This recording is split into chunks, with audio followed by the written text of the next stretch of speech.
अब हम देखेंगे कि प्रेजेंट इंडेफिनिट टेंस में निगेटिव सेंटेंस का एक्टिव वॉइस से पैसिव में कैसे बदला जाएगा। तो सबसे पहले प्रेजेंट इंडेफिनिट टेंस का निगेटिव सेंटेंस का स्ट्रक्चर क्या होता है। स्ट्रक्चर होता है सब्जेक्ट, स्ट्रक्चर होता है सब्जेक्ट, सब्जेक्ट के बाद डू या डज, डू या डज के बाद होगा नॉट, नॉट के बाद होगा V1, V1 के बाद होगा ऑब्जेक्ट।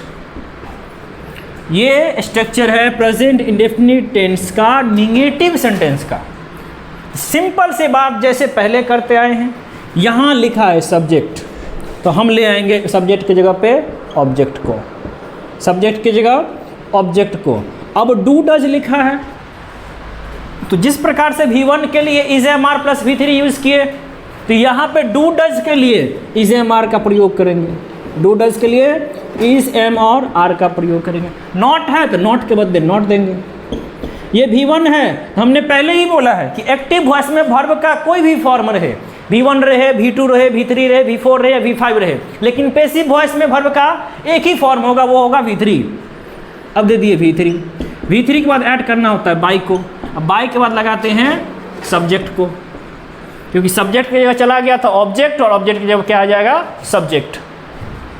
ये हो गया ये हो गया स्ट्रक्चर आपका जो एक्टिव वॉइस का, और ये नीचे वाला हो गया पैसिव वॉइस का। जैसे अब एज फॉर एग्जांपल समझिए, you do not study Hindi,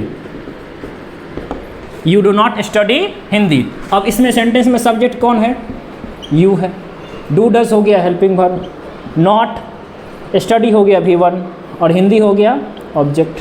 तो सिंपल सा फॉर्मूला यूज़ करना है कि यहाँ यू है सब्जेक्ट और यहाँ हिंदी है ऑब्जेक्ट, तो सब्जेक्ट का जगह ऑब्जेक्ट, तो ये जो सब्जेक्ट है तो यहाँ पर ले आएंगे ऑब्जेक्ट, तो ऑब्जेक्ट क्या है, हिंदी है।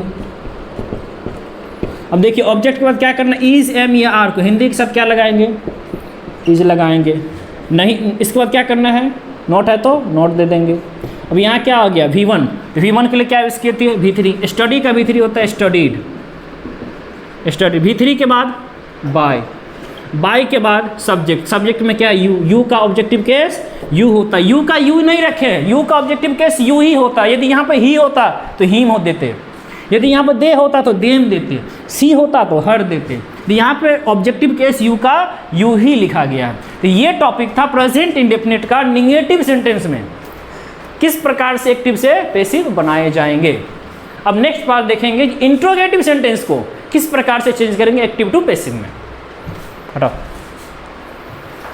अब नहीं